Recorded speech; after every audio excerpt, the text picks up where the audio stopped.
Let me ask you one question. What is the one thing that is holding your business back from going to the next level? Think about it.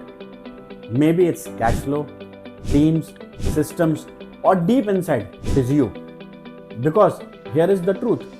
Businesses don't fail because they can't grow. They fail because they can't scale. I work with entrepreneurs every day, and what I have seen is everyone loves growth, but very few prepare for scale. Growth feels exciting. Big office, bigger teams, new clients, more sales, but the real test lies in your readiness to scale. So today, let's explore what happens if you do not scale your business. And while I'm sharing, I want you to keep checking this with your own self. That am I guilty? Okay, let's do this quick check. Are you spending more than 50% of your time firefighting? Do you feel your team will struggle if you were to step out for a week? Are your processes stored in people's head and not in systems? If you answered yes to either of the three questions, then somewhere you have started to build that challenge in your business that you cannot scale it. And there are hidden consequences to that. Let's understand this one by one. So the consequence number one is burnout and bottlenecks, where you become the bottleneck. I have seen founders working 12 to 14 hours a day just to ensure that they operationally complete their tasks. Yet the business slows down whenever they take a break.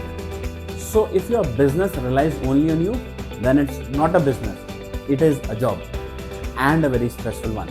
Be honest with me and tell, have you ever delayed the client delivery just because you were not available? And now look at the cost of it, not just in terms of revenue, but in terms of client's experience and relationship. Consequence number two, lost opportunities. I'll give you an example. One of my clients in the services industry said yes to every business with an understanding that he will grow the business. But as soon as business comes in, at the back of it, the entire chain was a chaos. What happened? Instead of experiencing a 20% growth, their growth flattened. Why? Because they were busy managing what they already had and could not deliver to the new project. Consequence number three, financial inefficiency. When you don't scale properly, your cost rises faster than your revenue. You start hiring extra staff, you patch inefficiencies with money, but you are not really fixing the problem. One entrepreneur once told me, I don't know where my money is going, but I'm sure it is going somewhere. Does it sound similar to you?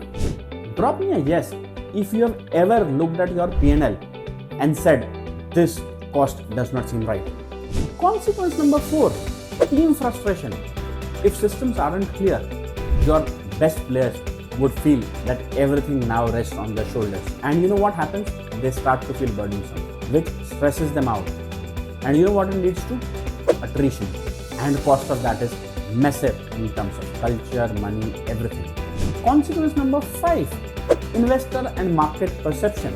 If you ever want to raise funds or exit, investors will not care about you. They will look at systems whether they are ready to scale or not. I have sat in enough boardrooms to tell you that investors don't reject a business just because idea isn't right. Investors reject a business because entrepreneurs have not made systems which are ready to scale. And remember, markets move fast. If you don't ready your business today, someone else will, and they will replace you. So let's recap the consequences of not scaling effectively. Number one, your burnout becomes your bottleneck. Number two, you miss big opportunity. Number three, your finances leak money. Fourth, your team loses faith. And fifth, the market leaves you behind. Now, here is the real question. Which of these five consequences have already started showing up in your business? Write down in the comment in this video below.